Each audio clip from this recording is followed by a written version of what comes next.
Good afternoon, everybody. My name is Jill Nagy Reynolds, and I'm with the SBA Columbus District Office.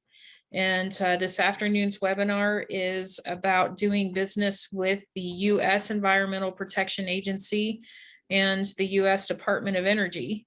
We are recording this session, but I will get us started officially in about 2 minutes to let people join. There's a lot of last minute people out there just like me that wait until the actual start time to actually log in. So it looks like we're at 14 people. Okay, we're starting to get on here, but I will officially start us in about a minute. All right, looks like we're holding steady right now, so I will go ahead and get started. Hopefully you're joining us today because you intend on going to the Ohio Business Matchmaker at the Nutter Center in Dayton. If this is the first that you're hearing about it, just ask, we can send you the link to the event in the chat, but it is on May 3rd and 4th. So it's coming up here very, very soon. It's our 16th annual year for the Ohio Business Matchmaker, and we're very pleased to have it back in person. It is a great opportunity for small businesses to meet one-on-one with government agencies. As well as networking opportunities, training opportunities. So if you're new to government contracting, or if you have been pursuing government for a while, this is a great opportunity for you to go out and meet with each other, meet with other businesses that are pursuing government. So we hope to see you there. But one of the most important questions we get from small business is, how do I get started? How do I do business with the government? Well, today we are bringing you two federal agencies that are going to that are both located, that have offices in Ohio, that will give you an idea of how to get started in doing business with their respective agencies. So we're very pleased to have them here with us today. I will tell you a couple of logistic things as they are presenting. If you have questions, please put the questions in the chat. I will be monitoring the chat and will ask them a question at an appropriate time. I try not to cut them off mid-sentence, but I also try not to let them get too far into their presentation to where the question is not relevant anymore. So I will be monitoring that. Don't worry, we will answer your question. If there's time in between each presentation, we will take additional questions. And just know there's really no such thing as a bad question when you're getting started in government. It can be very confusing. So once you pose the question, others will probably take the lead and ask other additional questions, and that's how we can get really good interaction. So I will go ahead and turn it over to my colleague, Joey Scott with Apex Accelerators. He's going to talk to you a little bit about that, and then we will get started with the rest of the presentation. Joey? Thank you, Jill. So good afternoon, everyone. As Jill mentioned, I am Joey Scott. I'm the statewide director for our Ohio Apex Accelerator program. You may or may not know us by our former name, which is the Procurement Technical Assistance Centers, or PTAC.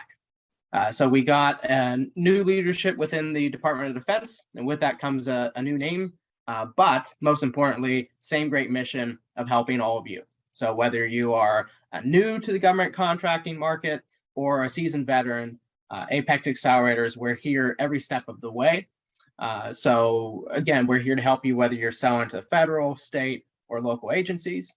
And even with some simple things, starting out with SAM registrations, helping you look at business certifications, helping you develop a capability statement, to finding contract opportunities, helping you review a solicitation, helping you review your proposal. We don't write anything for you, but we can help you to make sure that you are submitting a responsive and responsible proposal. And then to even on the post-award side of things, helping you understand contract requirements such as cybersecurity, or even walking you through the invoicing process if you have a Department of Defense contract or other contracts as well. So you're not here to hear about me, though. You are here to hear from our great speakers that we have. So with that, Jill, I'll turn it back over to you. Thank you so much, Joey. And Apex Accelerators will be at the Matchmaker as well. A couple questions you may have about the matchmaker. Is there a cost? Yes, there is a cost for small business suppliers. It is $130 per person right now until the day of the event. At the day of the event, it goes up to $175, and that is to cover the cost of the venue and the catering. So we will feed you throughout the event. You'll have reception, hors d'oeuvres, and then breakfast and lunch on May 4th. The slides from today's presentation will be available on the Ohio Business Matchmaker website under the webinar tab in about a week, as will the recording. So in addition to the recording and presentations being on the Ohio Business Matchmaker website, they will also be on the Ohio University PTAC website in about a week. And Joey, if you wouldn't mind putting those links into the chat, I would appreciate it. So I will go ahead and turn it over to our first presenter, which is the United States Environmental Protection Agency. We have two representatives from the buying office and small business office today. I'm so happy to see them. But we have Noelle Mills and Brad Werwick. We will go ahead, well, I will go ahead and turn it over to you, Noelle, and you can go ahead and introduce yourself and the agency. Thank you so much. Thanks, Jill. And just wanted to confirm you can see the slides. Excellent. Okay. Yes. Great, great. So thank you very much for that warm welcome.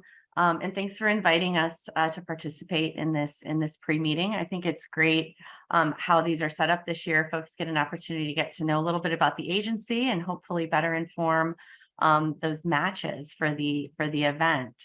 My name is Noelle Mills. I'm the director for the Cincinnati Acquisition Division.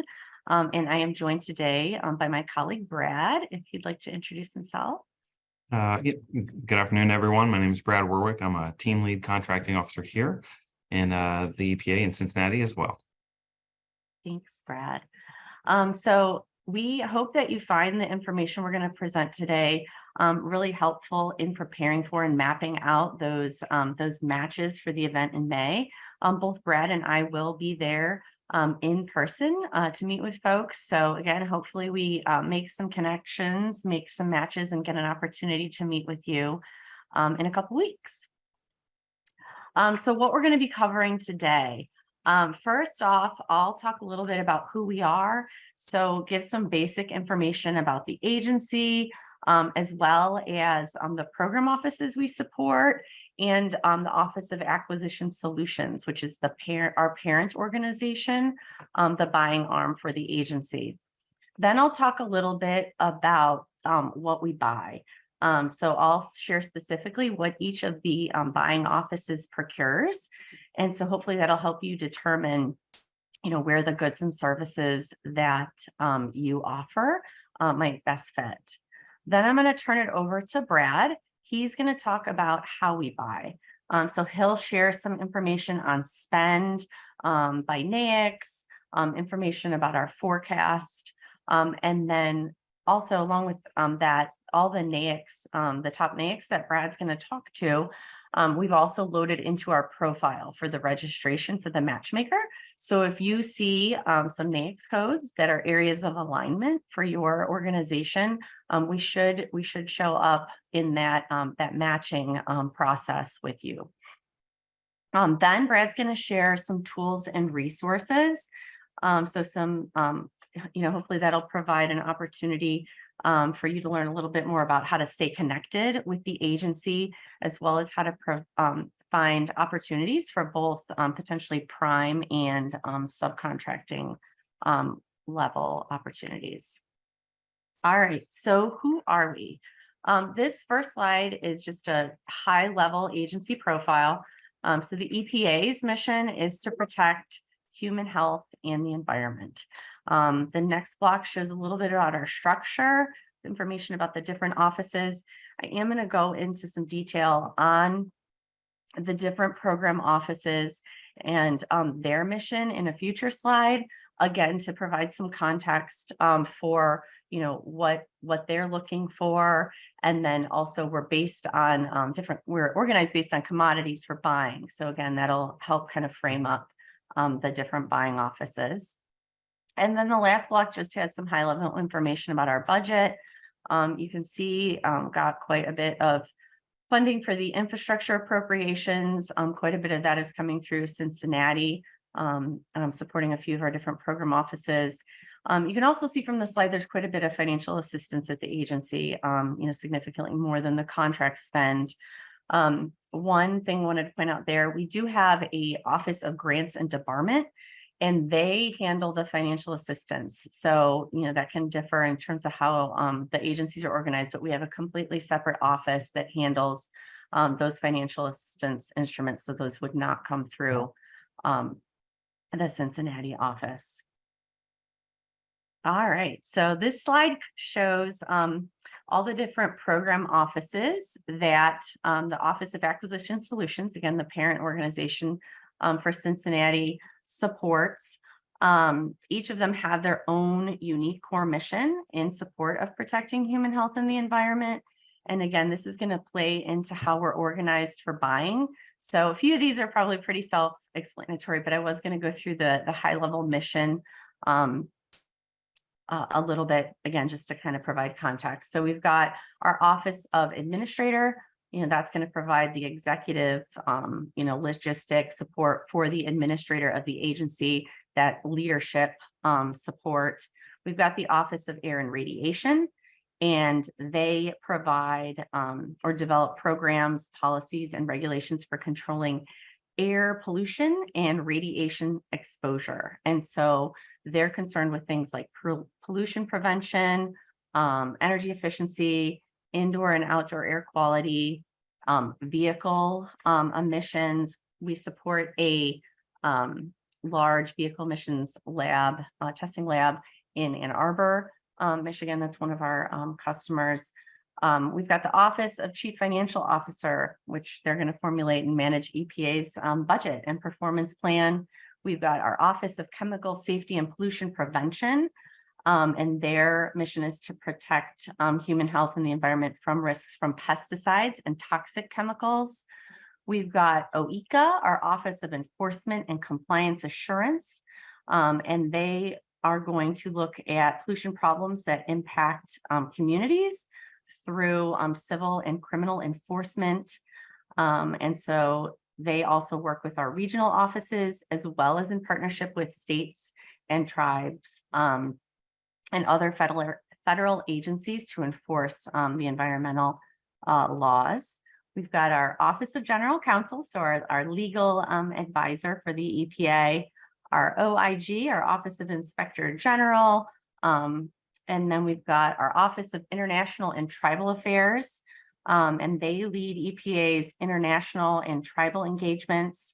They do work across the programs and regions to develop and implement policy and programs to protect human health and the environment. And again, they work with other federal agencies as well as international organizations to address environmental challenges. We've got our Office of Land and Emergency Management, and they are going to provide policy guidance and direction for the agency's emergency response as waste programs. We've got the Office of Mission Support, and they lead the core mission support functions, including EPA's facilities and other assets nationwide, the acquisition activities. So that's the parent organization to OAS, which we belong to, as well as HR and IT. We've got ORD, which conducts the research for EPA that provides the foundation for credible decision-making to safeguard human health and ecosystems. And then we've got our Office of Water, which protects the nation's water, provides guidance, studies, methods, and data collection requirements, and performs oversight and facilitates communication among those involved.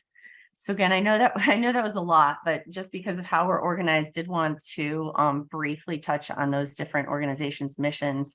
And again, there's a link at the bottom of the slide where you can find additional information about each of those different program offices.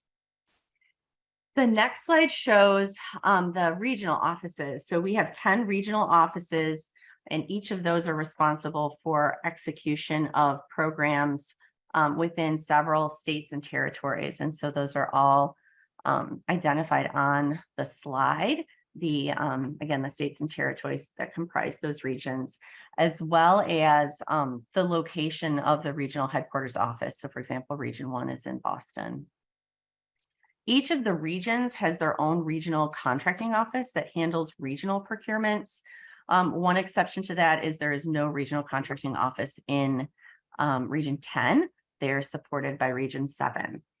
So if there's regional opportunities out there, again, it would be the region that would be contracting for those goods and services. And again, there's another link with some additional information about the regions. Next slide, this is Office of Acquisition Solutions. So again, that's the parent organization for Cincinnati Acquisition Division. You can see on the slide, we have 3 buying offices. So Cincinnati Acquisition Division in Cincinnati, Ohio. We've got the Headquarters Acquisition Division in Washington, D.C., and then our IT Acquisition Division in Research Triangle Park, North Carolina. So there's approximately 200 acquisition professionals across those 3 buying offices, our policy office and our immediate office, that support our OAS mission to provide, collaborate with our business partners to achieve mission critical solutions in acquisitions to protect human health and the environment.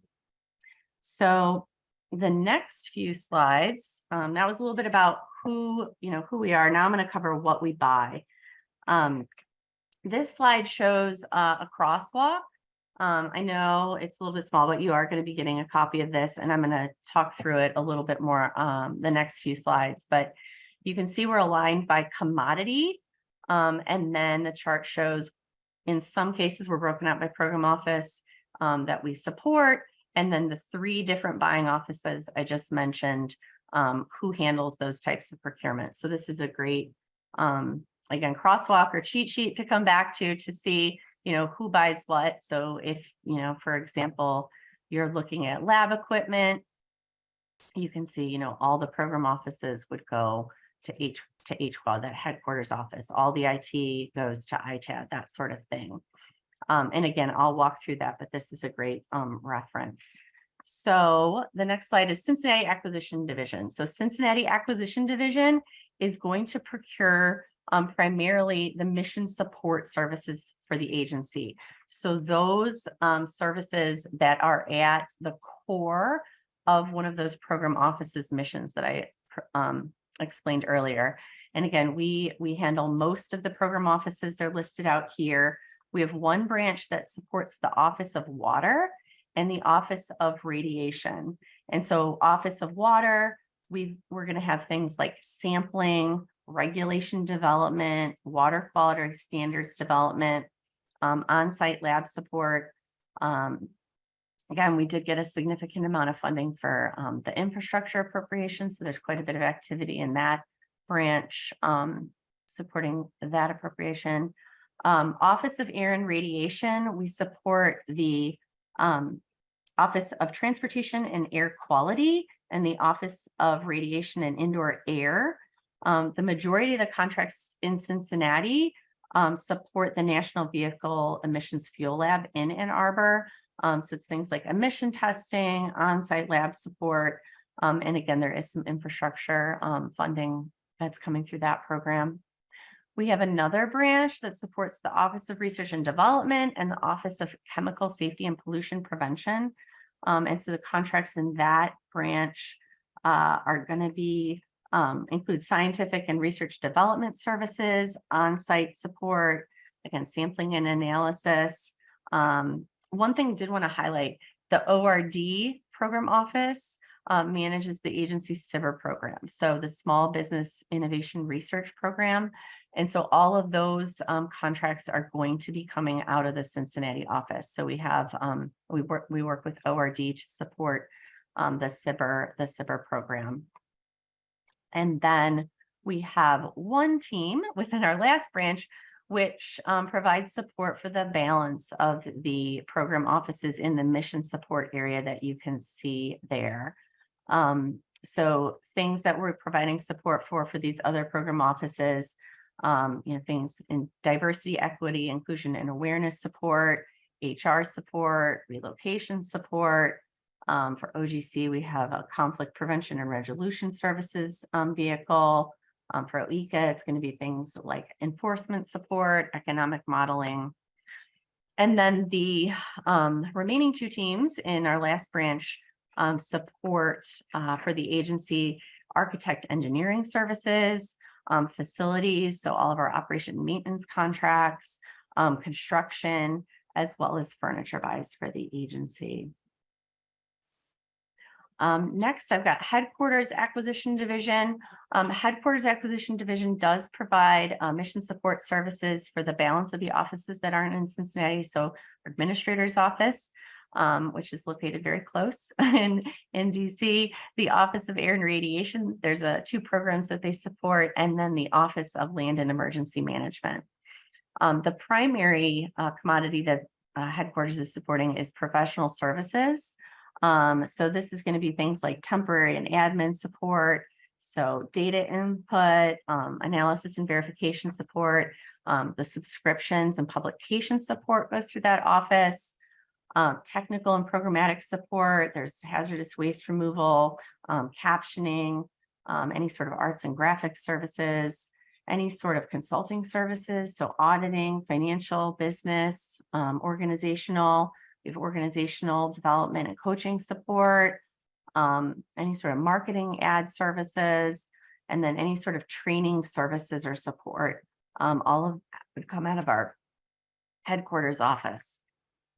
And then last up is our IT acquisition division. And so save the most self-explanatory for last. They cover IT goods and services. So any sort of hardware, software, any of our telecom services, as well as any of the mission support services for the environmental information office. So any of that mission support services for the IT folks is going to come out of our IT acquisition division in Research Triangle Park, North Carolina.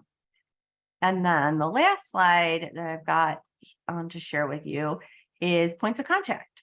So you can see for OAS, the Office of Acquisition Solutions, the division director, associate directors, and the branch chiefs for each of those branches that I mentioned previously. And if you go to this link that's in the bottom left-hand corner, you can find email addresses and phone numbers for all of those points of contact. So, they would be great references for any requirements that would be coming through their respective branches. So that was a little bit about the agency, the program offices we support, and then again, how we're organized in terms of buying. So now I'm going to turn it over to Brad. And again, he's going to share with you information about how we buy, as well as, again, some of those additional tools and resources to stay connected with the agency. Thanks, Just real Noel. I quick, appreciate I'm it. sorry, Noel, can you copy and paste that link into the chat somehow? Or Joey, can you do that? I think people would like to have, if you can't, that's all right. That's Yeah. okay. I'll take care of that while they're presenting. Okay, Thank you. All right. Thanks again. Again, my name is Brad Warwick, Team Lead Contracting Officer here. Thanks, Noel. As Noel said, everyone, so for my portion of the presentation, I'm going to begin discussing, how do we buy? And this is really going to be focused on which organizations within the EPA and regions, essentially spend the most. I'll follow that up with some more specifics on which NAICS codes typically receive the most funds as far as what we're purchasing. So next slide, please. So the first slide we're going to focus on here is going to be EPA's top spenders, basically, if you will. And this is for the fiscal year of 23 year to date, which, of course, if everyone's probably aware, began October 1st of 2022. So we're about halfway through there. As you can see, and this is pretty typical from year to year, the Office of Mission Supports typically spends the most. And within that, Region 5, incorporating, Ohio, Michigan, so forth, is typically going to follow up in second with Office of Research Development, Office of Water, and then some various regions following after that. So as you can see here, the regions 4, 5, 2, and 9, they really do spend pretty much typical year to year in the top 5 or 6 organizations or regions within the agency. So this is pretty typical what you'll see for the remainder of this fiscal year. Next slide. This slide is going to be focused on the top spending categories. So this is going to be very important if you're registering for essentially the meet and greet that we have here coming up in May. So you'll be able to see the NAICS codes that not just per category, but we divided it up by the small business specialists, which you will receive their contact information later in the presentation. But as you can see here, IT and professional services generally dominate what we're spending. Of course, construction does follow up with that, facilities and construction. And then research and development, of course. A lot of our spend goes to that. What you'll see here, though, is then we have 2 NAICS codes per each grouping, if you will, each category. Keep in mind, you'll see every year environmental consulting services, you're going to see remediation services, and when it comes to R&D, the 541990, the kind of all other professional services, that one is used a lot, and that's based on just how they are divided. A lot of the services that we require generally fall under that more general NAICS code than you're going to see in a specific individual NAICS. So again, if you plan on attending here in early May, and this is an area that you cover and would like to speak to the EPA, please include that in your registration so we know what we can speak with you about. Next slide. So you'll see here, this breaks it down to the top 8, 10, about top 10 NAICS codes for the year to date, fiscal year 23. Breaks it down. Most of these that you saw on the previous slide are going to be included, but we did include a few other ones that, as of this year, have been spending the most. As you can see, remediation services by far exceeds everything else, which makes sense when you look at Superfund and you look up many of the sites that we, as the EPA, are required to clean up over the nation. That's going to be by far and large the biggest NAICS that we typically spend in. Or it doesn't mean we spend light in other NAICS codes. You'll see environmental consultant services, very popular, as well as other computer-related services. So again, you're seeing remediation, IT, and even some facilities work. Down near the bottom, you do see that over this past year, security guards and patrol services. So there is some variety in what we're spending in. So it is important to kind of look at this and get a good idea of what it is that may fit what you're offering. Next slide. Now for this slide, what this is we do have our internal contracts that we're awarding from the EPA. But as with every agency, the government has a big initiative of essentially utilizing those government-wide vehicles that are already available. And many, so you have GSA, you have DOE, you have even the Army and NASA with their SUIT program.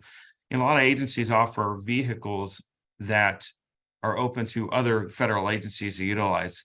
And that is encouraged government-wide prior to going through the work and the time involved with awarding a standalone contract within an agency, because we're essentially trying to become more efficient government-wide.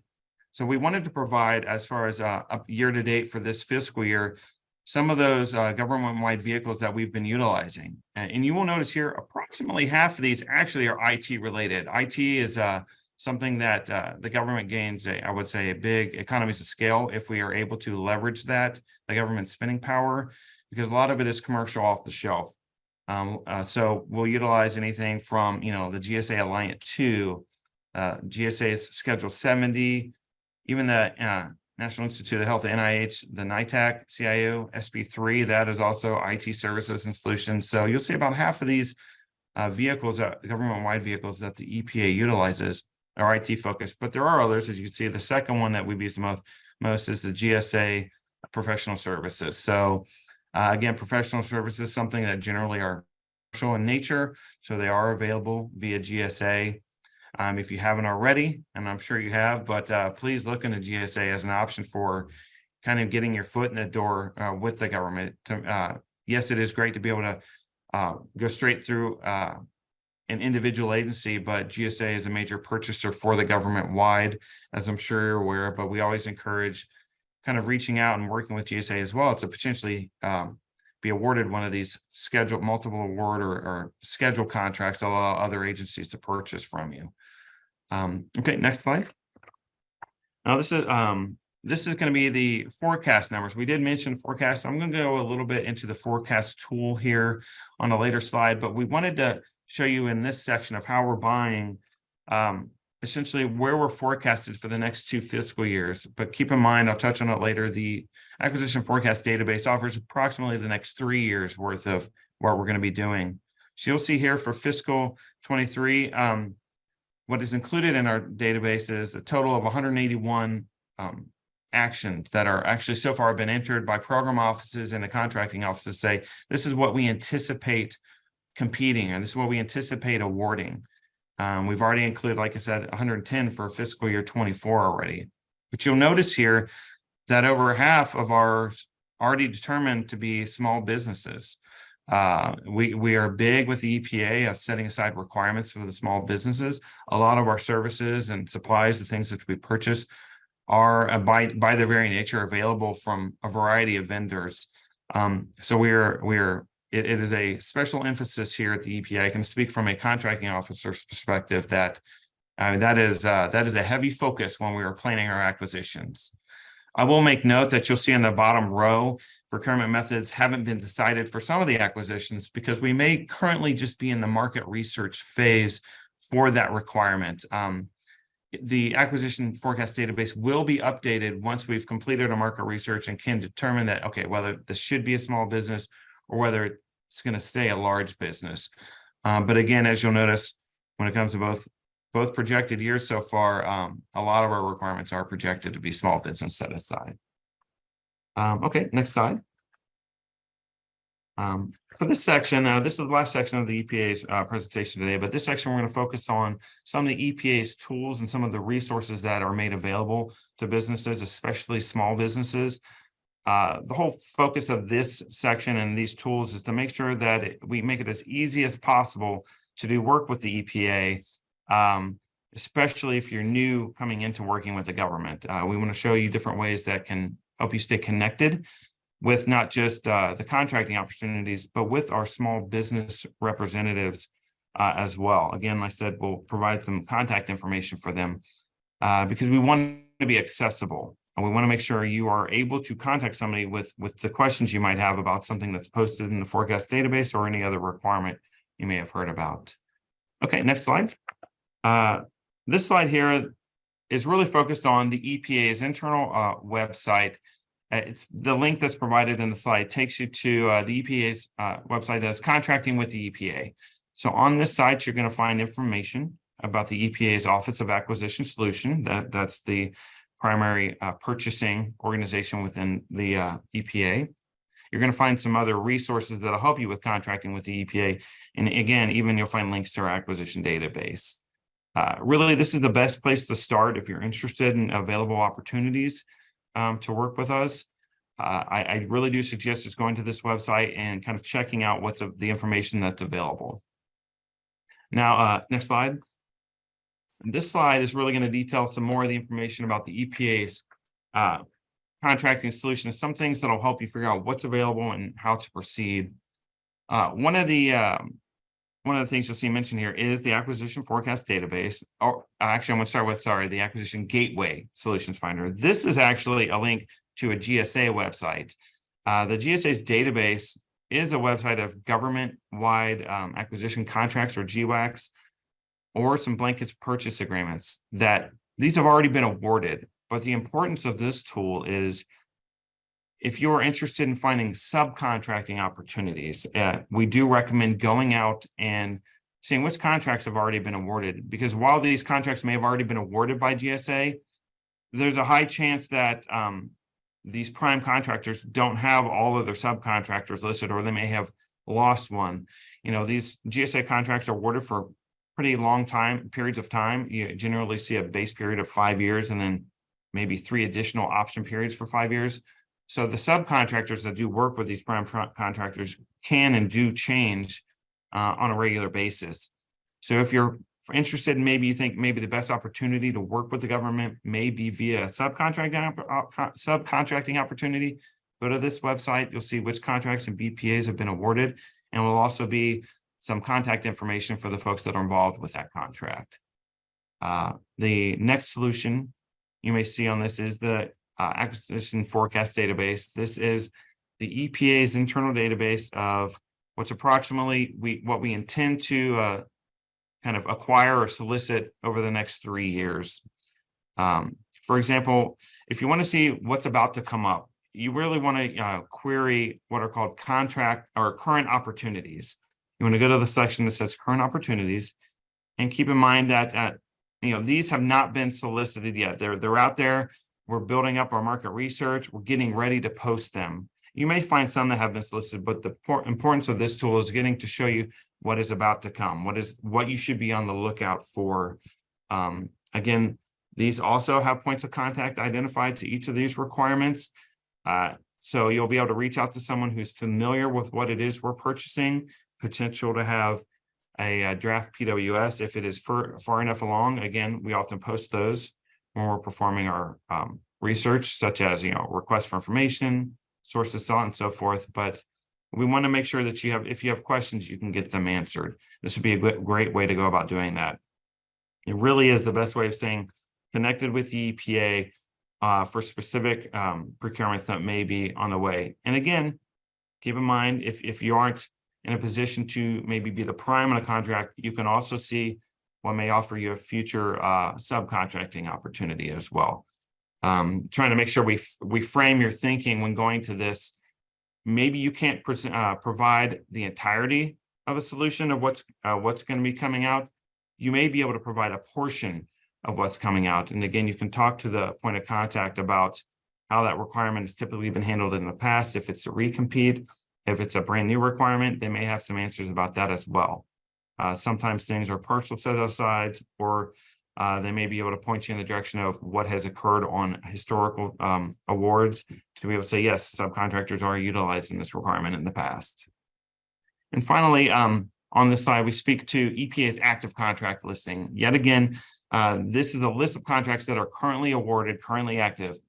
You'll have information such as their period of performance. You'll be able to see when they expiration period, when they're about to expire. You'll also be able to find, again, points of contact about this. But this too, just like our acquisition forecast database, you may find something that was awarded within the past year. It's something to keep in mind of, okay, they've awarded this. I could have been a part of this had I seen the solicitation. I'm going to keep that in mind for, the expiration period for when this ends. I'm going to keep it in mind, start inquiring and pinging the point of contact about this requirement. Now, you will be able to search this via NAICS code. You can do queries with product service codes, vendor names, and even keywords to help populate a list of what it is you might be looking for. You want to find something that's more appropriately suited for what it is that you provide. The list can also be filtered by vendor type in order to identify those that are currently performed by small businesses or those that have historically been performed by large businesses. Again, these could be potential future set-asides. I can attest again, every requirement, we're required to do our due diligence to see that, yes, it may have been a large business that won the award the previous iteration of the contract. However, this time around, the market may have changed. There may now be small businesses who are available.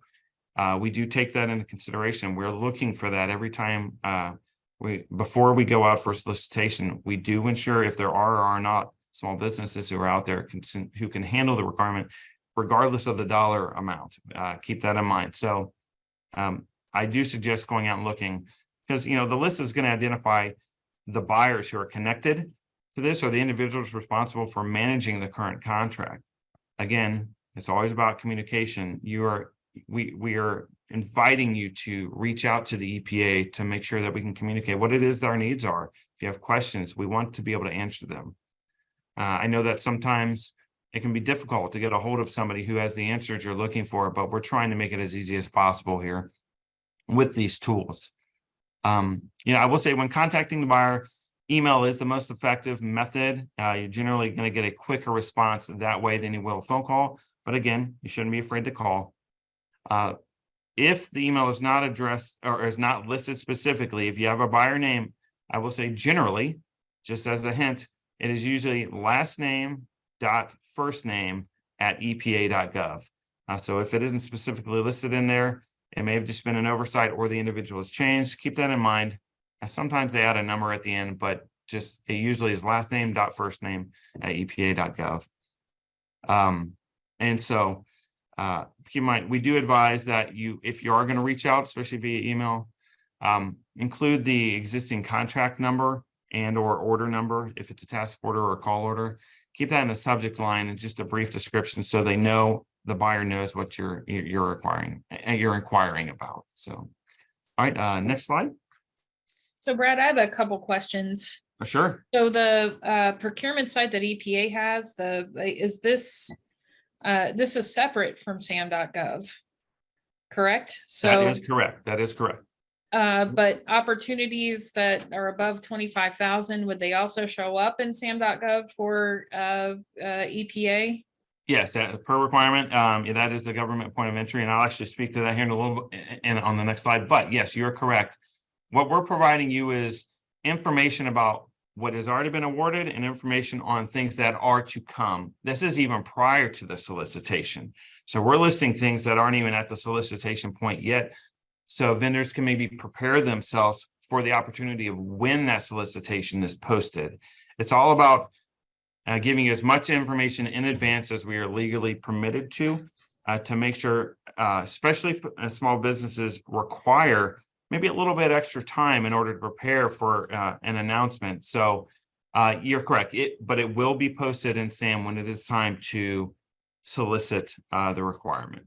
But this is a fantastic tool, if I can just say that. I mean, this is wonderful. I mean, this really gives, especially small businesses that may be new to doing business with EPA, a chance to, like you said, get some real concrete market research information about some of these requirements before they go out for active solicitation.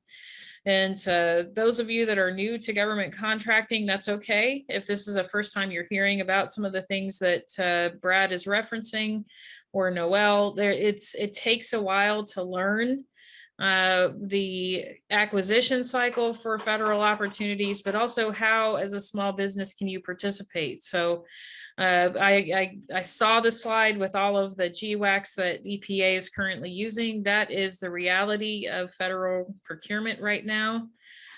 So I don't get discouraged as a small business if you don't currently have the past performance to get on one of the GWACs. Or some of the, that means government-wide acquisition contract. Is that what GWAC stands for? But yes, there are subcontracting opportunities, and Noel touched on that as well. But this is a great tool that not all federal agencies have, I will say. And this seems to take a much deeper dive than SAM in terms of how to prepare for future acquisition. So Joey, if you're on, is there a link to this that we can provide people in the chat, or it's actually this link on the slide prior to that. Okay. This is all incorporated underneath that initial link. So do they have to register to become a user in here? They will not to search. You can just search information all day long, as much as you want. This next slide is a registration, but it's more about, it's something I'll go into that. But yeah, just to search the information, no, you can just go in, as long as you got an internet access, you can go in and search all day long and really inquire into our opportunities, current and future. Okay, very good. Thank you. Oh, you're welcome. You're welcome. All right. Thank you again for that, Joe. Again, the EPA, I assure you repeatedly that yes, our small business office and we in contracting are big on making sure small businesses have an opportunity to participate and win awards with the EPA. A lot of times, I would say almost every requirement now, we generally will post a sources sought or a request for information in order to determine if there are small businesses out there. I understand that sometimes there aren't capable small businesses out there to meet certain requirements, right? But for the most part, if nobody responds to those, we don't know. We have no problem taking a requirement that was historically large business and offering it to small businesses, as long as we are assured that they can truly fulfill the requirement. So stay informed on what it is that we have, and yes, please communicate with us. And this next slide kind of talks to a way that you can stay connected with us. Offers a bit of information. It's slide 23. We have a new, there's also another link on here. And what this is this is the EPA's small business vendor database. Okay, it's also going to have information on events that we have. This small business vendor database is a database tool that serves as a tool for internally with the EPA's contracting offices, and it helps us locate small businesses during our market research phase for acquisition planning. Now, this does require registration with the database, but what this does is it's free to register. You're just going to be inputting information in to increase your visibility for our contracting opportunities. Okay, that it's essentially the EPA will have an internal database of small businesses. You're going to input your information, stuff like your NAICS code and so forth, that we as contracting officers will query and go in and research as part of our market research. So yes, we'll query the market. We'll post stuff to get information from the market, but we also have an internal database that we look through that can actually be even more up to date than some of the information we have, because it is specifically inputted from vendors who not only want to do business with EPA, but who are already ready to go, have NAICS codes for which our requirements fall under, and so forth. But again, we are continually looking to increase small businesses' interest working with EPA. So, registration, like I said, it's free. It only takes a few minutes. And we highly recommend registering to provide you yet another opportunity to be considered for future requirements within the EPA. Keep in mind also, there are actions that are under the micro purchase threshold, which currently is $10,000.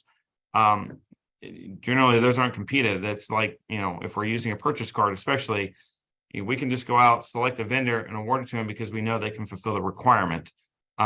This tool is yet another way we can find vendors who can meet those smaller dollar requirements, but it may be something that is kind of in your businesses. Historically, those are the types of orders you're fulfilling. Trust me, we do plenty of them. But it's all about the more contracting is aware the small businesses are available for certain NAICS codes, the higher the chances that things can be set aside.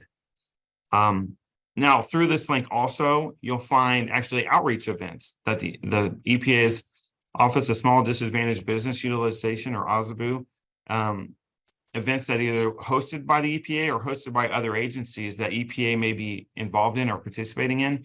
We actually list through this small business webpage those events. We'll put them out there. They'll have links to the registration and so forth. And good opportunities are, we have some socioeconomic specific events, such as the National Hub Zone Conference. There's one planned for this upcoming September later in the year, or the VETS 23 conference that's being held actually in May 22nd through the 25th. You also have subcontracting focused events, such as the Contractor Connection and Engagement. That's being actually held, May 3rd. So finally, we may have some other broader events that are just specifically for the entire small business community, maybe not one specific disadvantaged group, such as the National Small Business Federal Contracting Summit. These are the types of events that we'll post on there to let you know in advance, hey, the EPA is going to be participating in these events. So if you're interested, again, not just with EPA, there's usually other agencies as well. It may be a great opportunity for you to attend. Now, we realize some maybe in other locations you can't reach. I'd say a lot of events these days do provide a virtual attending ability to attend virtually. So I'd say check that out, because during these events, we're going to have agency representatives. So typically we'll provide our contact information and we'll indicate our preferred method of contact. But again, it's all about making sure you're aware that they're out there. More importantly, we do want to make sure that you expand the invite and the involvement in these events beyond just what may be familiar or local. Again, maybe step out there to some of these events that you may have not attended or even knew about in the past, because you may see some other opportunities, contracting opportunities you didn't even realize were out there. So we want to make sure that it's about also setting yourself up for success, and we're going to provide as much information that we can to help along that way. So Brad, we do have a question. Sure. Zachary Huberty would like to know, do you have any examples of micro purchases that may be appropriate within the realm of environmental research? Oh, Such as, environmental like, research. water quality assessments and critical areas? I don't for those. I don't know if Noel is. I don't, only because I handle pre-awards for the Office of Water and Office of Air and Radiation team here in for OAS, and those usually fall under rather much larger requirements. Speaking from personal experience, you're often going to find a 5-year indefinite delivery contract that's going to offer task force because of the volume of those types of requirements that we have, the water quality, air quality, and so forth. So I don't in that. So I apologize. If there's something that we, Noel, is there anything you're thinking of? No? Okay. Well, which I think another way to help would be which IDIQs purchase water quality type of work. And then is Yeah, that that gonna will built actually be into in that? in the listing of the current requirements that we have, the active contracts registry. You'll be able to see that. You'll be able to search and pull up. I would say, again, NAICS code's probably the best way. Again, you can do a keyword search for maybe water quality, but I recommend going with NAICS codes. For those types of IDIQs, go to the active contracts listing a database within. It was on the previous slide. That'll show you. You can find anything that's already been awarded, and then the forecast database will show you what's upcoming for those. I don't have any offhand because we've actually just recently worked through some more recent awards, but I know some more will be coming. Okay, thank you. You're welcome. And finally, we do kind of have other additional information through this small business vendor database and events page, where we speak to some industry notices, industry days and events. And this is where I was going to foot stomp that. Yes, we leverage sam.gov. We also, as a agency practice, if something is posted on sam.gov, it's also going to be posted in most cases on fedconnect.net. It's FED and then connect.net. For any of our postings, it's a duplicate posting, if you will. We're going to post on both. And fedconnect.net, you can register for that for free as well. It's very similar to SAM, but SAM is the official government point of entry for solicitation, for really acquisition. We also utilize GSA eBuy a lot. Again, you see a lot of this on some professional services, supply buys, and so forth. I know that the EPA does purchase, some what we would call capital equipment. Some of that, which are the very large research equipment. Some of that's available through GSA. A lot of times we end up posting that on SAM or in FedConnect if you're a supplier of large industrial kind of research equipment, lab equipment. But we do utilize other government-wide, mentioned before, government-wide acquisition contracts or GWACs. So they usually have their own portals to post information, really related to procurement specific requirements, opportunities, and upcoming events that we're seeking participation in or feedback, whether it's an actual solicitation or a sources sought. We do other pre-solicitation notices. Sometimes you'll see, and that's something a lot of agencies don't mention, and maybe because they're scared of a response. I'm just, to be frank, if you see a posting for a sole source justification, you have a notice of intent to sole source. The reason that is posted is because the agency is making a statement that we intend to go sole source with this requirement because we don't know any other vendor that can offer to meet this need. If you're a vendor that can meet a need for that requirement, speak up, reach out to the CO. And in all sincerity, not so much about I can meet a part of it. They're usually going to say you got to be able to meet the full need of this requirement. The CO or the contract officer or the contract specialist, their contact information is going to be in that statement. So that's another opportunity for you to maybe get your foot in the door if you're like, hey, you know what? The reason this agency is going sole source is because they've never found another vendor who can meet this need. So keep that in mind if you see those postings. Now, these notices may include other information for events planned, such as, site visits and so forth as well. Or you may receive information on live real-time engagement with small businesses regarding a special procurement or so forth. Sometimes we will post a special announcement to pretty much say we want to have a conference and so forth. Now, because the information in all of these databases that I've mentioned is extensive, the best way to really hone in on these notices and events is to utilize the filters that are in there.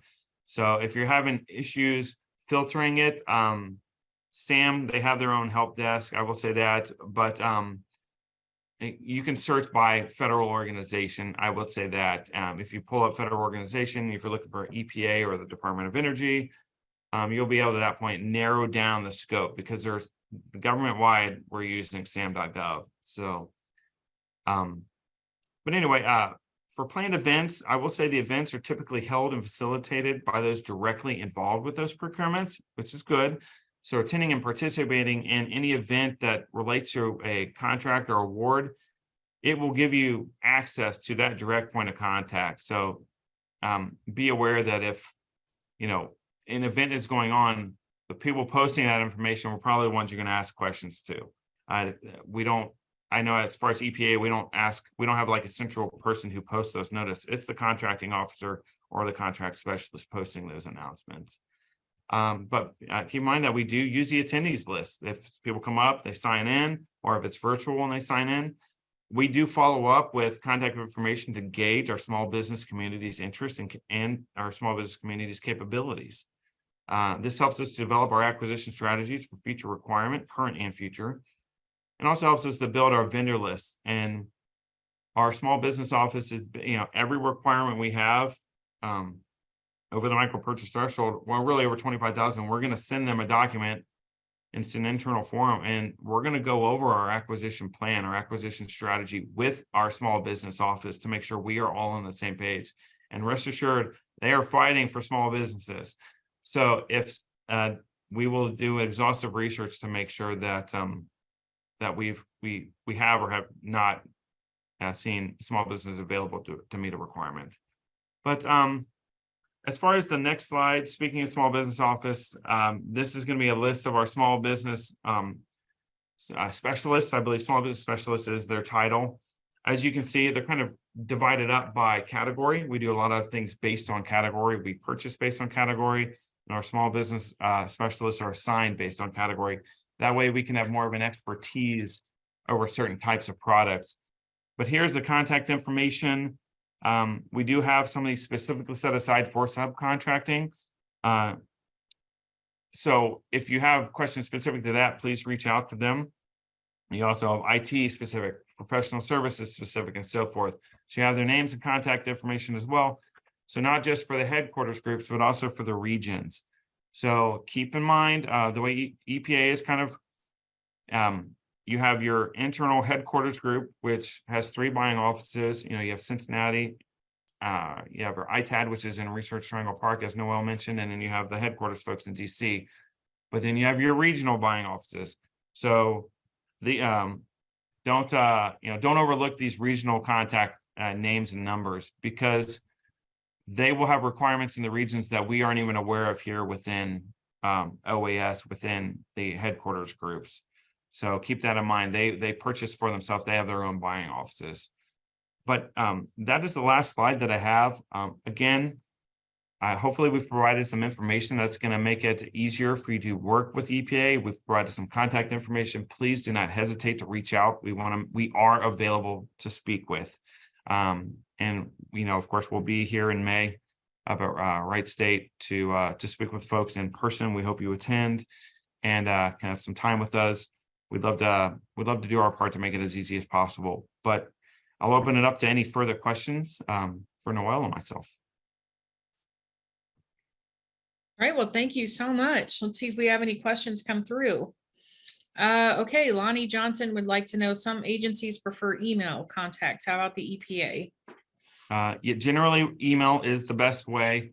Yeah, we have phone numbers and people do call, but if you want a faster response, please email versus phone call. Okay, very good. That was excellent. I can just say that I've been with the SBA for 11 years, and I worked with your predecessor, Billy Oden at EPA. I don't know if he retired some time ago, but he was a small business specialist. So I've always, EPA really does try and break it down to encourage small business participation, but it can be complicated. That's just, I'm thinking everyone is just trying to get a better understanding. I don't see a whole lot of questions, but that doesn't mean that there aren't any. So like I said, there's no such thing as a bad question when it comes to government contracting, especially federal government, because it does get a little bit complicated. So are you two able to stay on, or do you have commitments now? Okay, so if any additional questions come on before we exit the presentation today, I will definitely address them to you if they're for the EPA. So thank you again to you, Brad and Noel. I appreciate your time. And you can go ahead and turn off your cameras at this point, and I will introduce Anne-Marie Bird. So Thank you. Thank you. Anne-Marie, it's great to work with you today with the Department of Energy. So I am just as excited to hear your presentation. You and I have worked together for several years. So just to teach everyone about how the Department of Energy buys and how they can get started, I appreciate that. So I'm going to go ahead and turn it over to you. And same thing, if I see questions come through the chat, I will find an appropriate time to ask. So thank you. Thank you, Jill. Can you hear me okay and see my presentation? Yes. Okay. It's great to be here today. Thanks to SBA and Apex Accelerator for the invitation to this event and for inviting us each year. This is, we've been doing this for some time now, and it's a very rewarding experience. We've had some great connections and matches with some small businesses in the Ohio area and in our tri-states area. And so it's been very rewarding to see that we have had some effect on getting some contracts out to the small businesses. So I'm Anne-Marie Bird. I've been with the Department of Energy for 32 years. And I've been the small business program manager for a little over 10 years. So, and for the Office of Environmental Management. And we'll get to what that office does here in a moment. So the Office of Environmental Management is, we have a very important mission to clean up the legacy wastes that were left behind across the United States as a result of the Manhattan Project and the Cold War era. So that's like 75 years of nuclear weapons production and research. Which ended up creating, over 90 million gallons of liquid waste in tanks, most of which are quite old, aging tanks. So the liquid wastes are something that need to be dealt with. We have over 5,000 facilities that have been contaminated with both chemical waste as well as radioactive and nuclear byproducts. We have over 700,000 tons of depleted uranium. Mostly that is from the enrichment of uranium for weapons production, for bomb production, and then we have billions of gallons of groundwater out there that we're remediating as a result of the activities that took place at those sites across the United States. So as you can see, you're probably all familiar with like all of the documentaries out there on the nuclear, the atomic bomb, and how that was created, and all of the science that went into it. But the legacy is left there, and we are responsible for the cleanup of those facilities on behalf of the government. So I mentioned the Office of Environmental Management. The Department of Energy is a huge agency. We have 17 program offices that are established, and within those program offices, we have laboratories and we have sites across the complex. We have grids, energy grids, and a lot of places across the United States where we are doing research and development on new clean energy. And with this whole focus on clean energy now with this current administration in particular, we stood up recently a new clean energy demonstration office. We hired over 1,000 people in for that office, and they are charged with looking at opportunities to introduce clean energy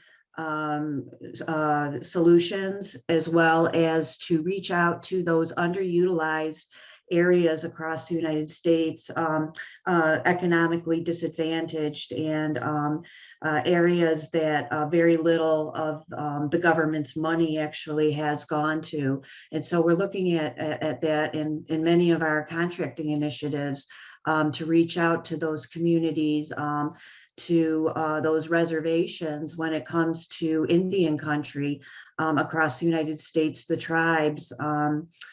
I recently attended an event at the Reservation Economics Summit where we met with many different tribally owned Native American companies, as well as Alaskan Natives.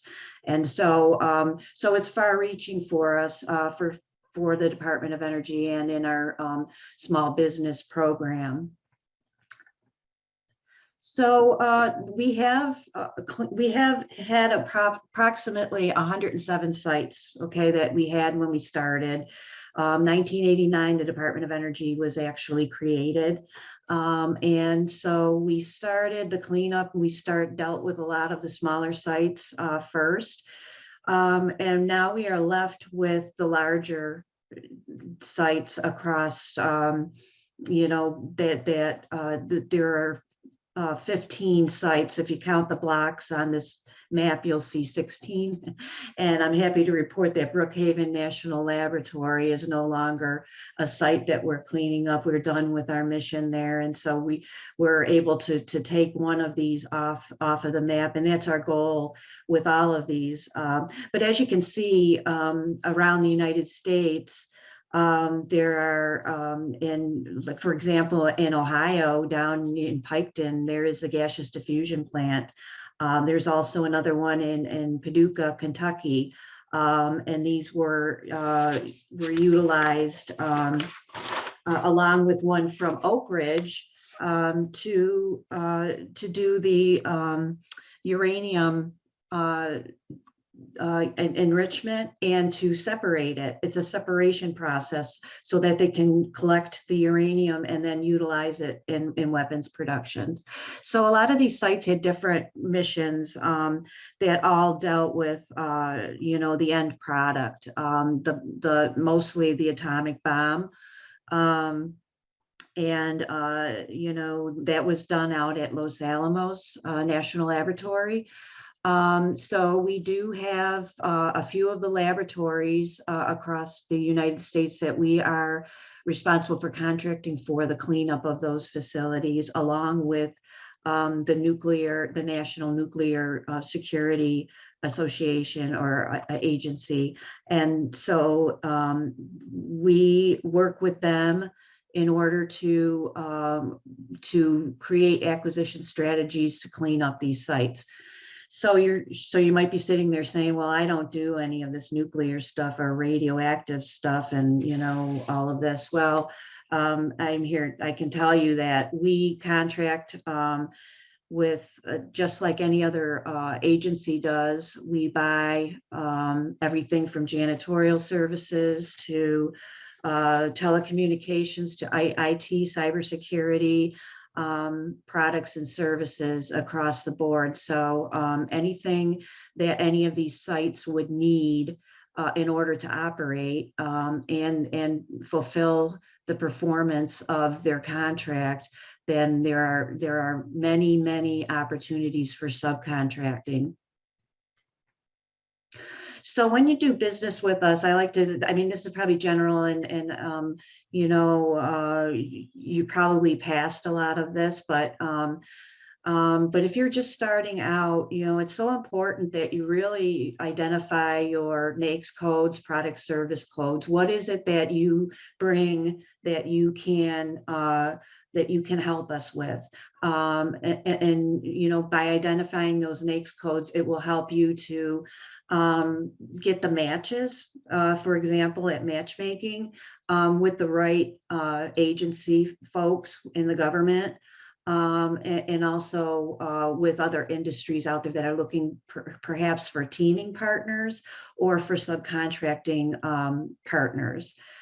Develop your business capability statements. I get a ton of, I'm telling you, I get many business capability statements and do business capability briefings with the whole virtual climate that we had transitioned through and are still in, happy to say, because we can do a lot more with these capability briefings than we used to do over the phone, a phone call. So these capability briefings are great for folks like me to hear about your capabilities and let us know that you're out there.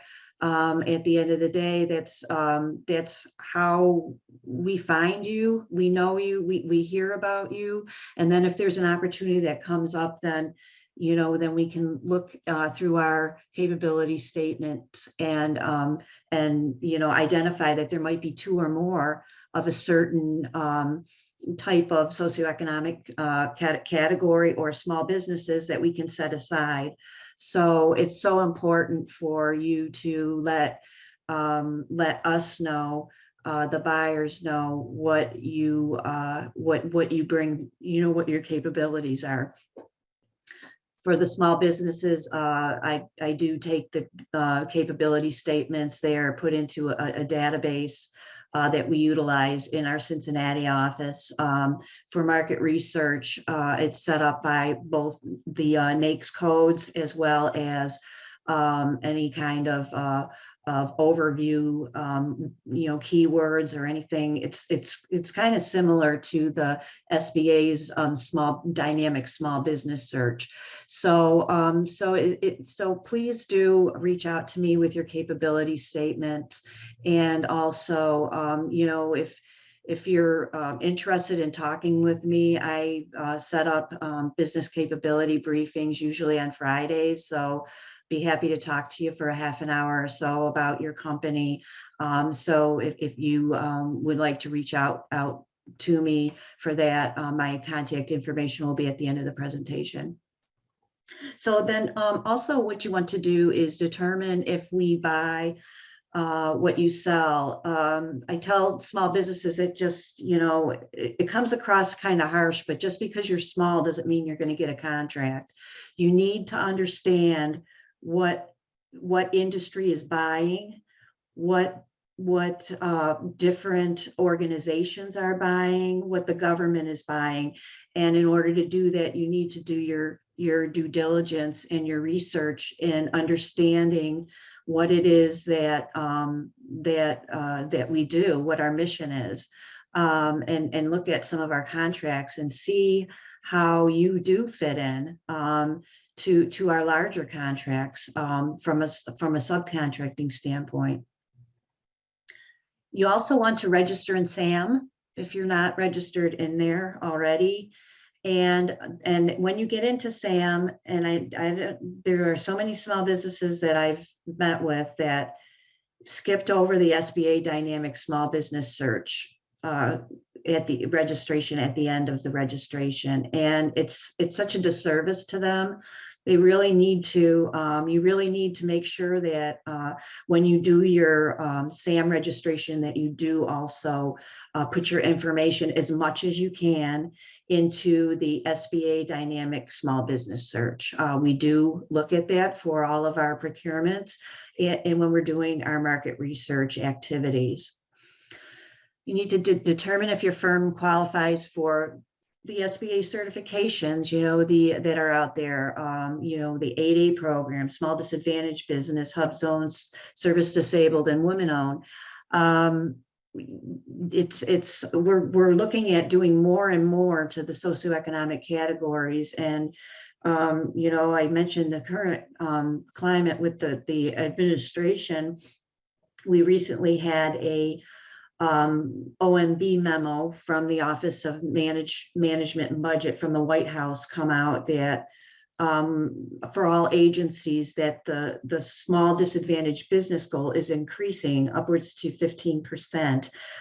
So we're currently, we were at 5%. So we're moving up. This year's goals for us have increased, and next year they're going to be increasing as well. So there will be a focus on in that category. And then there are plans for the other categories to follow with some increases as we've heard from SBA. So familiarize yourself with the federal acquisition regulation. And, look at the subcontracting opportunities with our prime contractors. We do a lot of prime contracting directly with small businesses, mostly for professional support service type services that can augment our staff, our federal staff. But we also, have direct contracts with public relations type services, legal services, court reporting services, IT services for our offices. So while we do have prime contracting opportunities, the real sweet spot is going to be subcontracting on these large contracts that have been set up to do the cleanup work. And you'll see if you look at any of their performance work statements, which I will give you a link to so you can look at them. You'll see everything from safeguards and security to telecommunications, radio, cybersecurity, information management, facility services, custodial. I mean, just anything that you would need to operate an installation or a cleanup at a site. We would buy that, or they would need to have those services under those contracts at those sites. So there are very many opportunities for subcontracting. Familiarize yourself with the FAR, explore subcontracting opportunities, and market your firm to the right contacts. The right contacts, I'm telling you, if you reach out to on some of the forecasts I've seen at the agencies for small businesses, they'll list, say, a contracting officer. Contracting officers are very busy people and may not necessarily respond, to you or respond very quickly. The best way that we find is to utilize us. That's what we're here for. Small business program managers and the small business liaisons across the different program offices and within the Office of Environmental Management. You get your information to us. Anybody who's doing a contract that's not set aside, they have to come to us to evaluate that contract to see. And if we see that there are companies out there that can do at least 2 or more, then, we're going to push back on that full and open contract. Also, when we're doing the small business set aside contracts, the contracting officers will come to me and ask me in particular, a certain, do you have any names or have you had any capability briefings with companies under this NAICS code? That's where the database comes in handy, as well as these outreach events where we get to meet you, and you know, we establish that relationship.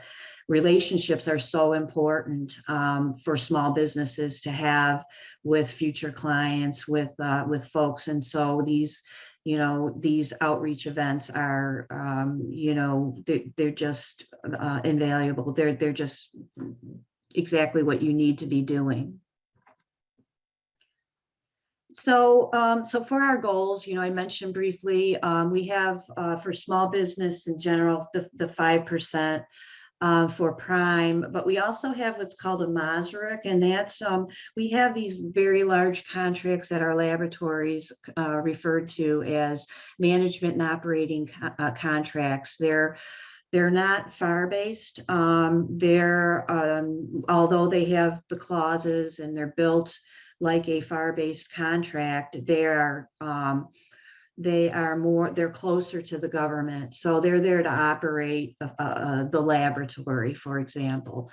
So they're working hand in hand with the government to do that. So what SBA has given us is the opportunity to use the first level tier subcontractors for our prime goals. So each year we'll get to add those first tier primes. And it helps us to really boost the amount of spend that we're giving to the small business community. And so you'll see the 17%. That's for this year, where we will be doing 17%, including the M&O. And now this is on an agency. EM does a much higher goal, does a much higher amount. We had done almost 32% last fiscal year to small businesses, and you know, are proud of that, and are proud that we are able to really contribute to the department's overall goals. For subcontracting, at 49% of the subcontracted dollars will go to small businesses. So anything that's subcontracted, 49% of those dollars goes to small businesses, and that is put into all of our large business contracts. We also put a clause in their contract where we tell them that over the course of the contract, which could be upwards to 10 years on some of our contracts, that you will do 15 to 25% of the total value of the contract. So that's not subcontracting or anything like that, those dollars. That's of the value. You're going to make sure that that, you know, 15 to 25% is going to go to, depending on the contract, is going to go to small businesses. So that was huge when we introduced that into our contracts, to really drive how these large companies were teaming for our you know, for our larger contracts. We've seen several of the large contractors team with small businesses, team with you know, do a mentor protege arrangement with a small business, an emerging small business. And so that's really helped to encourage that and drive that. These are, in general, some of our NAICS descriptions here. We have you know, the environmental consulting services, like I mentioned, that administrative and management, that's a big one for us, as well as facility support services, hazardous waste treatment, and our largest one is remediation services, and it's the environmental remediation services, NAICS, which is 750 employees. So that is the one that is utilized for most of our cleanup contracts, if not all, across the United States. So you know, we've had a long history of support to small businesses, and DOE has a strong commitment to increasing that, you know, to do what we refer to as meaningful work. Okay, so some companies, small businesses look at the contracts we give them and say, you're only giving us contracts for staff aug. For some companies, that's great. That's what they do. They go out, they find the people that we or our contractors need, those different expertises. But others are trying to build on their technical past performance. And so in those areas, they're wanting to get more of the the meaningful work of these larger cleanup contracts where they're doing something that they can be evaluated for. And we're encouraging our prime contractors now, and actually and putting some language into the RFPs that they will evaluate. And I believe that SBA has also put that out there, that the large businesses should be evaluating its small businesses so that they have the opportunity to get that past performance evaluation. So through our Small Business First policy, the whole idea is just to drive home, just to create these relationships with small businesses, to foster the development of small businesses in our communities, and in our DOE mentor protege program. DOE has its own mentor protege program that is separate from SBA's. While we do accept SBA's mentor protege agreements as well, DOE does have their own program, which is very similar. There are just a few differences between the two programs, but they're primarily both are great avenues to get to do some work on our contracts. So these are the different ways that you can do business with us through large and small business primes for our services. The end state contract model, that's the ESCM for cleanup. That is our newest, latest and greatest contract model for our RFPs that are going out, and how small businesses are going to participate in those contracts, and through a series of IDIQ contracting arrangements in order to get to the end of the cleanup, and kind of chunk the work as we go, and so that we can continue to move forward on these larger cleanup missions. So, Marie, yeah. I do have a question about subcontracting, or from Lonnie Johnson, any verbiage and awards for paying subs in a timely manner for prime contractors? Yes, yes, Lonnie. As a matter of fact, it's in the FAR too. It was when they updated it a few years back, they had included that. They originally had 13 criteria that needed to be included in the small business subcontracting plans, and they have like 15 or they had 11, excuse me. Now they have 15. So in there, one of those new requirements are to pay small business subcontractors on time. We also have clauses in our contract that identify the impacts to the small businesses if they're not paid on time. So most definitely that is in there. We evaluate them on that, and so hopefully that answers your question, Lonnie. And within DOE, if someone is not, like a prime isn't paying a sub, what should the subs do?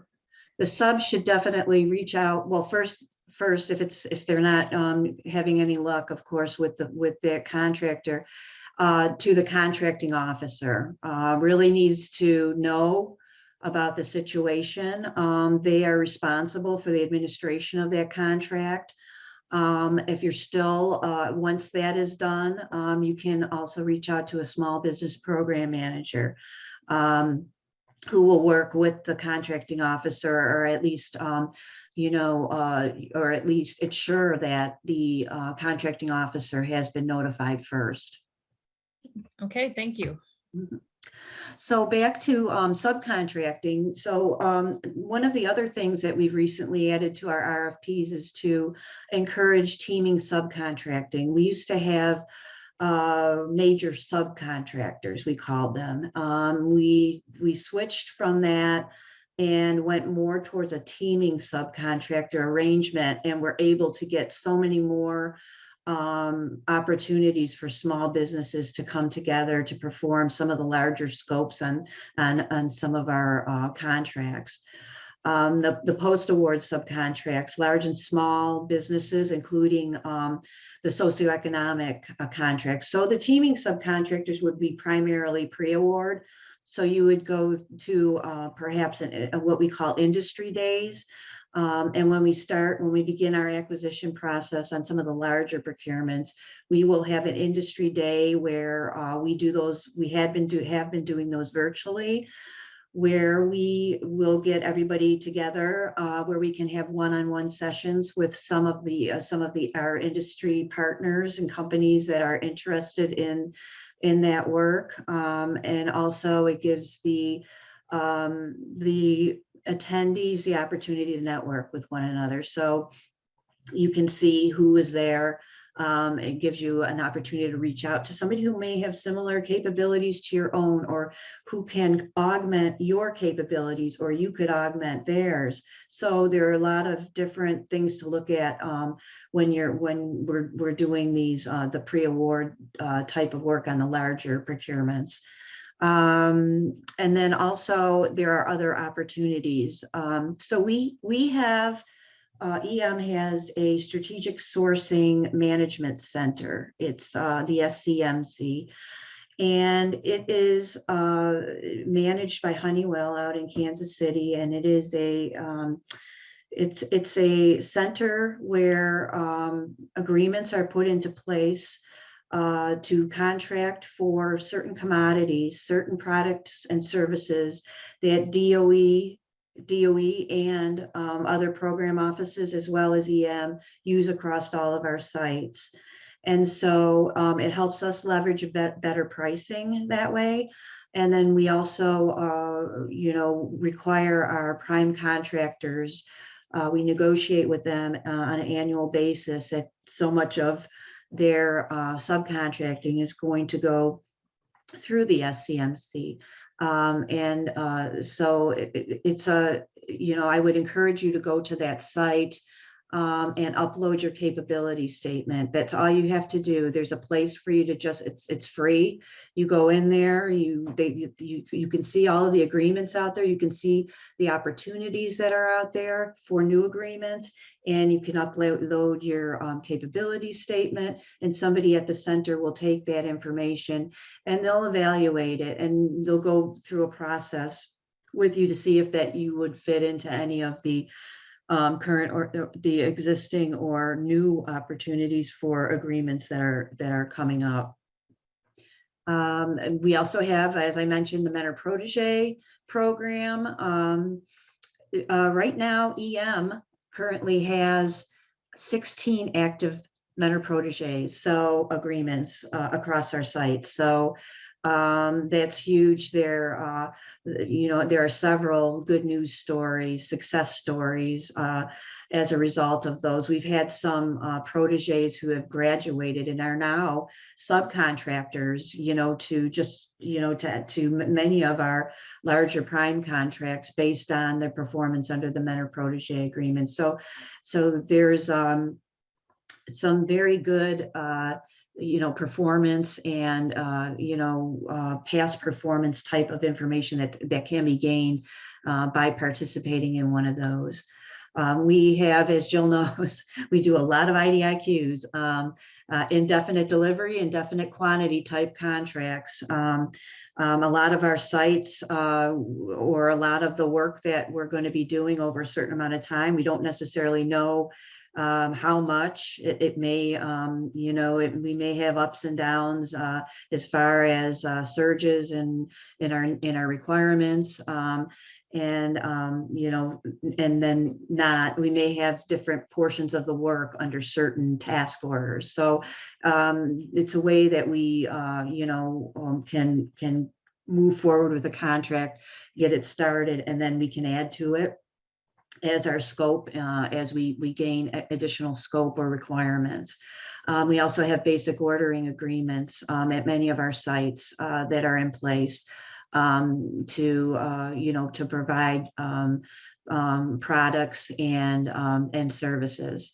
And then the GSA. Anne Marie, regarding the strategic sourcing, the place where firms can go in and register, do you have that website in the presentation, or can you put that into the chat? I have it. It's at the end. It's in the end, and if not, I'll make sure that everybody gets it. I was looking at my brochure. That sounds really helpful. Yeah, that sounds great. So. Yeah, it is. It's a great program, and that information. I have several links at the end, and I believe that was one of the links that I included there. Okay. All right. Thank you. Okay. So then again, these are the different ways that we say to participate in our contracts. We do a lot, like I mentioned, to Indian country. If there are reservations, if there are tribally owned companies out there, we look out to those. We've inserted a separate goal into our contracts recently for 1% to go to tribally owned. Even though they are included under the small disadvantaged business, what we were seeing is, and the feedback that we received was that a lot of the ANCs, the Alaska Native corporations, they have a higher threshold. They have a different regulation that they fall under to do sole source contracting. And so they're getting a big part of the EM cleanup work. And, we wanted to drive some of that focus down to the areas around our sites, the reservations where the government took their land in many cases to build a lot of these facilities when they were in the planning phases of the Manhattan Project. So there is a lot of partnering going on with the tribes under memorandums of understanding and other vehicles. We wanted to do more in the area of subcontracting and contracting with them. So from a subcontracting standpoint, we've asked our primes to strive for the 1% goal to tribally owned entities. We also have the mentor protege program, as I've mentioned. We require in our larger contracts that they have at least 2 active mentor protege agreements for the life of the contract. Now, that doesn't mean that they both have to be active for the entire length of the contract. They could stagger. But they need to have done at least 2, entered into at least 2 mentor protege agreements. It used to be the clause encouraged them to do it, and now we've made it a requirement. We have our strategic sourcing supply chain management center, again, that we just discussed. And then those metrics do contribute towards DOE's overall goal achievement as well. So these are some of the larger contracts that I've been referring to. These contracts have a tremendous amount of subcontracting for those that are the large business contracts. We do have a few contracts on this list that are to small businesses. For example, the WIP transportation contract, as well as the Moab remedial action contract out in Utah. That is a small business that's being performed by a small business and has historically been performed by a small business. The Portsmouth Infrastructure Support Services contract, Carlsbad Technical Assistance contract. The work up at Knowles is in New York State. It's near Schenectady, and it's a cleanup of the former power plant sites at the Knowles Atomics energy sites. And the SRS Savannah River site. This is a real big success story. An industrial type building needed to be constructed outside of the Savannah River site. It's going to be utilized as a center for training, for research, for students from the local colleges to meet, and for different organizations, the citizens groups that participate in site decisions, for them to meet. And so this was huge because it was an industrial type facility that needed to be built, constructed. And so we contracted with a small business in order to do that and do that facility. And it's been very successfully being constructed over the last 2 years. The Hanford 222S laboratory is a small business set aside that is currently out for rebid. So that is, we will start to see some proposals coming in on that. And then the remaining of these sites, the Consolidated Technical Support Services, that's huge. That's a huge contract. There are over 225 task orders on that contract to provide staff to all of our sites across the United States. So that's small business IDIQ. It's just a huge, help to our sites, to help to augment the federal staff at the sites. And so that's been a very, very, very good contract for us. That will be coming up for rebid next year. Let's see. Okay. So this is my brochure that I usually give out, and I will include this. Hopefully we can have it posted with the presentation, but I like to give this out when I go out, we keep it up to date. It has all of our small business program managers in it. And it has our contact information and emails, our phone numbers, addresses. It also has some helpful websites, the EM homepage, our acquisition forecast. Now, I take my hat off to EPA on their forecast. We have a working group that meets every week, and we're looking at new solutions for doing the forecast system, similar to what you all have. And so we're working with our Ostabu office. Our current forecast looks at expiring contracts and that'll tell you what's out there currently and what may be expiring, so that you can look to see if there's going to be a follow-on procurement for that type of service, or if that requirement is still going to exist when that contract is complete, and some information about the timeline for those. And I echo what EPA said about small businesses and having the forecast. It is, it's imperative that we get that information out as soon as possible to small businesses, so that they have opportunities to perhaps team with another small business to strengthen their their abilities and be successful in getting a contract. And so what we're looking at is we are looking at a forward-looking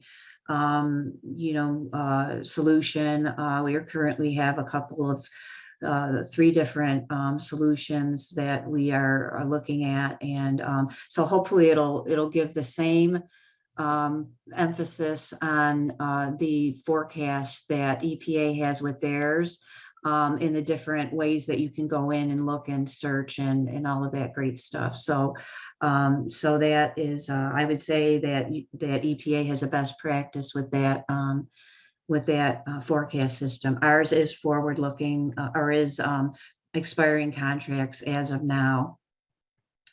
And it will be reaching out to, you will have a small business program person to reach out to. Sorry, but I just wanted to unmute myself to say that it's encouraging to hear that, because we've always had the procurement forecast, but it's not very easy to navigate if you're new. So Right. I'm really happy to hear about these changes. Yes, and what we were learning is that what we were seeing is that because we're spread out so much across the United States, that each of our sites and our prime contracts prime contractors have their own forecasts. Okay, so they put out up their own here and there, and who has time to go and to all of these sites and try to figure out if they have an opportunity. So this is a way to centralize it from its current decentralized, if you will, type of setup. So we're looking forward to it. It's going to be great when it happens and when we get it out there. And our current OSTBU director, Ron Pierce, is very adamant about us getting something out as soon as possible. And so he's been participating with us actually on the working group. So which is great to have his energy there. Getting back to the pamphlet, these are each of our sites, a large business sites. And with each of these contracts, the first one at Carlsbad is the newest one. We have subcontracting plans and subcontracting goals and opportunities. They all have goals to meet. And so if you fit into one of those, you tell them, reach out to them and tell them how you can help them meet their goals. These are their points of contacts. These are their small business people that work in their purchasing groups that are in charge of the small business programs from a contractor standpoint. So please reach out to these folks. They know that they're on this pamphlet. They know that that is what they're there for. That's their job in the organization, and that's what they have committed to in their subcontracting plan. So when you get this, if you see something on here that might spike your interest and you do some research on it, feel free to reach out to these folks and send your capability statement to them. We are also, anytime anyone out there, as Jill said, I mean, you don't have to worry about saying something that you feel might be stupid or that nobody else, that you should know. Everything, anything, anything that you have, any input that you have, when you look into our contracting, we want your feedback. We do take it seriously, and my management and I, we have gone out to events. The last biggest one was in Phoenix, and it was the waste management event where we met with small businesses. We met with over 20 small businesses. And when we put out our SAM notice in sam.gov, we asked them, please, when you come to us, tell us how we can improve. What are the barriers for you? We want to know what the barriers are for small businesses and getting into onto our contracts. And we got some incredible information, which we're going to be doing a panel on, upcoming panel at our DOE Small Business Conference in July. So so we did. So we're always looking for that. And so if you have an idea, or feel free to reach out to me or send it to me, email me, and just to understand the issues and to have it heard. We're also doing our first reverse industry day, which is usually we do an industry day where we're we're meeting with industry, and industry is coming to us saying how they can perform our requirements. Well, this reverse industry day is the first one that we are doing in DOE. The agency is where we have a panel of industry representatives that are going to tell us what we need to do better on our RFPs, in our procurements, in our process, in our acquisitions, in our contracting. So that's coming up in May, and that's going to be very interesting, and we'll get some very good information, I'm sure. And then we have planning for our follow-on. Last year, we did our first ever Small Business Thursday event at the Energy Technology and Business Association in Atiba in Knoxville, Tennessee. And it was we did a 1 day, we did matchmaking, we did panels. We're going to do another one this year in October.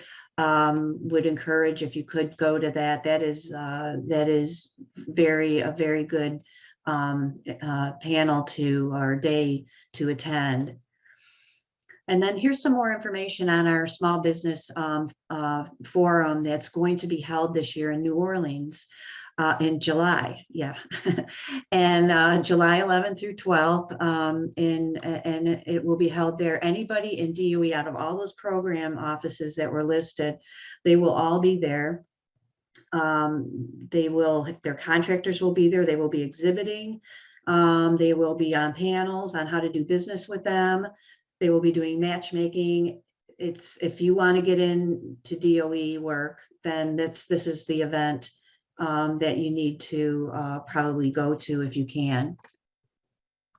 And then we get to our last websites. And Jill, yes, here is the SCMC, the Supply Chain Management Center. That's the strategic sourcing site. This is the NCMC group. That SCMC, that is where you can go in and find where you on their page where you can upload your capability statement, and also review some of the commodity agreements that they currently have in place. We also have this other one, the ICPT, and that's more of a contractor-led tool that's similar to the Supply Chain Management Center for us. The contractors pretty much go to that, and you can go there and check that out and see if that's something where you would like to provide your company information to that. The rest of this is information all about our small business program at the Department of Energy on a agency-wide. Who our small business points of contact are. So say you're an electric, say you're an electric contractor, or you do electric engineering, or say you want to do business with the Office of Electricity, or say you do weatherization, you want to do work with energy efficiency. All of those folks like me, the program people, are listed in this directory. It's kept very up to date, and it also contains the laboratory folks, as well as the points of contacts for each of our prime contractors. The small business points of contact are also out here at this website. EM acquisition page will give you information about the services, the type of acquisitions that we do, kind of give you a broader understanding of how the work is spread across the United States in the cleanup mission. And then our major procurement websites. This is our website at the EMCBC. That's in Cincinnati. That's the office that I support. We have 45 contracting officers or specialists there currently, and we do all of the major procurement for the EM program. So for all of those sites that you see on the map, we do it in Cincinnati. So we put the contracts in place. We do, besides the large contracts, we do the smaller purchases. So we do all of the simplified acquisitions, and we do purchase quite a bit, simplified acquisitions, and as well as micro purchase. We have several P card holders. So there are lots of opportunities in reaching out to us at the EMCBC in Cincinnati. And then our public website is here for the Office of Environmental Management at headquarters. And then you can always find us on social media. Our website is there, Twitter, Facebook, and then you have my contact information.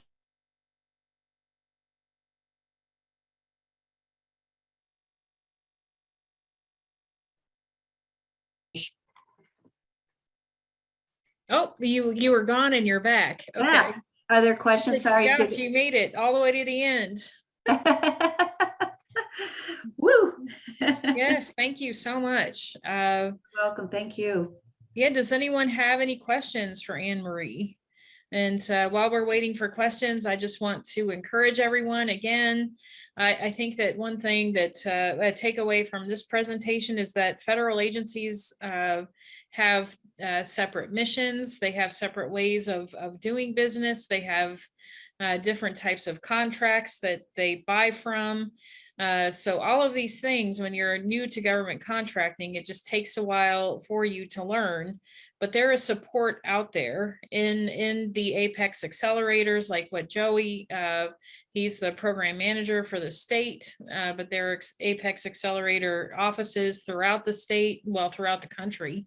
So there is assistance to help you make sense of all of this, but part of it is just to put the time in and learn as much as you can. Get familiar with AFAR, as Anne Marie Anne Marie mentioned. I just read a text that said missed, so it came out missed. Yeah, Thelma is asking for your email address, Anne Marie. Okay. The slides will become available on the Ohio Business Matchmaker website in about a week. If both you, Anne Marie, and Noelle, if you can send your PowerPoints to me, please. And then we can forward it on to the Matchmaker site. All right, well, we're ending right at 3 o'clock here, so I don't see any other questions. Does anybody have any other questions at this point? Just wait for a minute. And I feel like I learn something new every time. So again, I was very encouraged by both presentations. This is good information. Okay, kudos for great presentations. Appreciate it. Okay. All right. Okay, well, thank you, everybody. I guess we will go ahead and end it then. Have a wonderful rest of your afternoon. Thanks. Yeah. Thanks for the Hey, everybody. opportunity. Thank Wow. you.